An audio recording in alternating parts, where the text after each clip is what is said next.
Hey, what's up everyone, my name is Lance, I'm back with another video, and today's video is going to be some explain PvP over the past couple of videos. Hope you guys enjoy. If you do, please don't forget to hit the like and subscribe button and turn on post notifications so you never miss an upload. Let's try to get this video to 100 likes and let's get right into it. I get green like the Hawk, no Atlanta, right after they check out my lines like a scanner. Got your bitch on my dick, I can't stand her. Hit now, she thinks she all that like Amanda. Yeah, you know I ball like Evander, and she call me daddy like I'm Danny Tanner. That pussy pink like she fight cancer. I let that bitch get me top on the camera. Went down south on me like Alabama. I came in, I made that bitch step like the Gamma. Okay, so for this first clip, I noticed that the teleporter wasn't inside the bubble, so every time that they teleported, I swooped in and picked them, and where they were built was at the bottom of the world border. So as soon as you pick someone and dove under the asteroid, it would teleport them to the top of another asteroid, and right where it teleported them, we had turrets.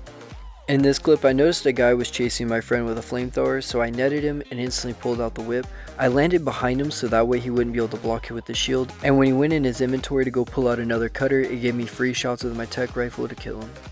Sometimes you do have to be careful because when you net people, sometimes it won't let you whip their cutter even though you're hitting them perfectly and they don't even have a shield to block your whip. You can also do the same thing when riding a bat, so that way they're not able to whip you out, and the only way they're able to get out is through grapples and a harpoon launcher. The reason why I like pulling out the whip first is because it gives you time to flame them while you're falling to the ground, even if they do net you or whip out first. Lately, when I've been picking people and trying to whip their whip, even if I pull mine out first, they're still able to whip out so quickly. I'm not able to hit them in time before they whip out of the bat, so it's kind of one of those things where when it works really well. When it doesn't, it still gives you an opportunity to flame them, but it's not ideal. Something I've been doing lately though is pulling out the whip when I pick someone and kind of using it as a distraction. So when I'm sitting there whipping everything out of their hotbar, it makes it really easy for lightning wyverns to beam them out your claws, or for people to lower force fields and drop them into turrets.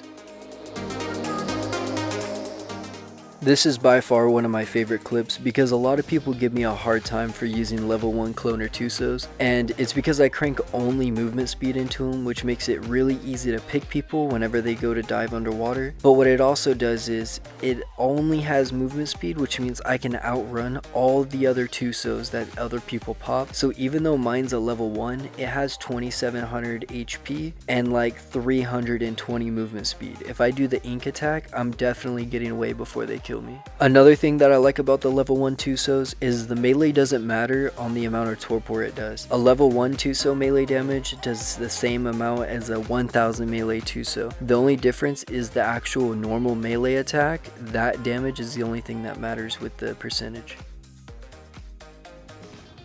So right here is a little trick that I always love doing with Purlovias. If you bury them before you cryo them and you throw them out in turret range, you can go prone underneath or behind them, and when the turrets try to shoot your player, it hits the dirt mound in front of the Purlovia, and the Purlovia doesn't take any damage, so you could soak out an infinite number of bullets from heavy turrets. So this was just a fun strat that me and my friends came up with. We got 2 Quetzals with boxes around them so that way they can't get picked off. We have a lightning wyvern and a bat rider following us, and because I'm using a mammoth, we're not running out of stam, and also because we have the mammoth buff, we can't get netted. So the Quetzals have a ton of HP and they can't get attacked, so we're able to just pick people and they basically can't do anything to get out. And if they do grapple out, we have wyverns and bats ready to kill them as soon as they get out of the claws.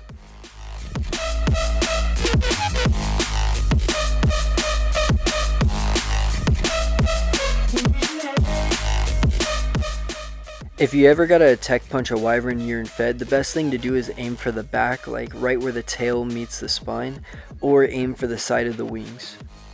One day I had this suitor chasing me and he non-stop fabbing my wyverns, so I flew into the trees, which made him have to fly close, and I had my wyvern on AI, so as soon as I hopped off, it turned around and beamed him, and because he was so close, he didn't have enough time to tech leg away and I was able to get the kit. This also works if people net your wyvern. A lot of people land on the back and try to flame you, or they rifle from right above it, and as soon as you cut free, it'll stand up and instantly beam them out the air. One of my favorite cave PvP tames has definitely got to be the Mantis, because not only does it knock people out off their tames, if you crank all movement speed, you can go around corners and knock people out quicker than they can react and pull out a net gun, or you can just hit the LT attack and it does the lunge, and you can clear a whole hallway, knock out so many people, or instantly kill them. The only problem is it's a pretty common strat, so you got to be careful because it could happen to you too. One of my favorite things to use on rag PvP is a Noglin because everyone runs around sick and you could tell who has an antidote popped and who doesn't. And a lot of people just have really weak bubble force fields to protect all their stuff. So if you just have them run out and dismount them, as soon as you Noglin one of their players, it's rag. A lot of people don't bring very much element. If you run up to the generator and you just spam Y on it, you're able to burn through each piece of element each time you turn it on and off. So normally people put like 3 element in the generator, maybe like 15 element in the force field, and if you burn through that really quickly, even if they do kill the player or try to turn it back on, they won't be able to unless they put more fuel inside.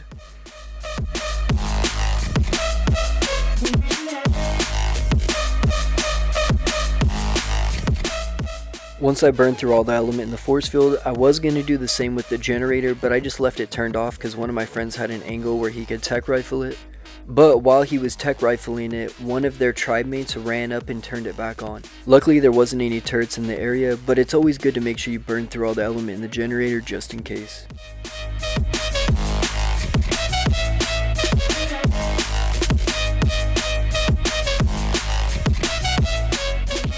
For anyone that doesn't know, if you use a tech shield, it ricochets any projectile shot at you back at the person, and I've gone in single player and tested it with like the Ice Titan special ability attack, but I like to do it with rockets because it can ricochet back and break their turret. The reason why I wanted to add this clip was to show how important it is to come up with a plan before just rushing in and trying to kill people. So I looked at the situation, I seen they had a fob, they were clearing spam with the mechs, and they were soaking with the stegos and breaking turrets with the tappy and rexes. First thing I knew I had to do was get rid of the Rex Riders so that way they weren't able to break any more turrets, and after that I knew the Tappy was going to be next on my list. Next I went for the Tappy Rider because I knew that was going to be the biggest threat next, and once I killed him I knew that all the things that they had to break turrets were gone, and now I could start focusing the DPS things. So I swooped in, grabbed the Bloodstalker Rider, and then I tried to catch the Giga Rider not paying attention, but I think he baited me because he had a whip ready. So as soon as he whipped me I tried to hop back on my Desmo, but a Gig ended up killing it. I ran off the edge and grappled to the ground to pull myself up.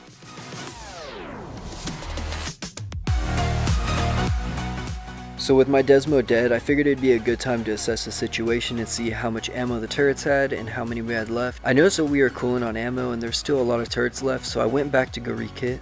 While I was rekitting, I was trying to brainstorm some ideas that might help our situation, and I came up with the idea of using tech gravity nades to pull the stegos off the side of the cliff so that way they weren't able to soak from on top. So the reason why I'm using a grenade launcher instead of just throwing them normally is because whenever you use a grenade launcher, they explode on impact. With throwing them with your hands, you gotta time it and everything, and it's not really ideal. But at this point, I pulled both the stegos down with the gravity nades, and I'm telling my tribe mates to just pop a Giga and turn all the turrets to survivors only so that way we could save ammo.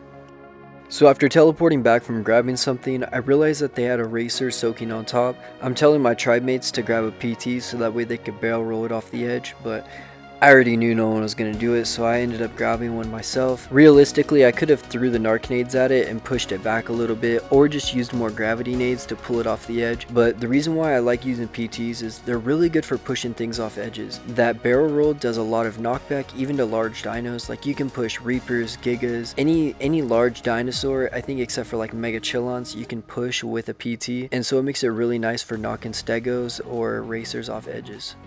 So I'm back on my bat and they tried to make another push, and all I'm really doing is waiting for them to get close to my turrets so I could swoop down and pick them and drop them into turrets before they even have time to react and pull out the whip. When you add a Shadow Main buff to it, it makes it even way more broken because you could pick people and take them a way farther distance before they have time to react and pull out the whip. Not only are they extremely hard to see at night, but they could pick you super deep in turret range before the turrets can kill the bat. That's it for today's video. If you found this useful or learned something new, don't forget to drop a like and subscribe, and I'll see you in the next one.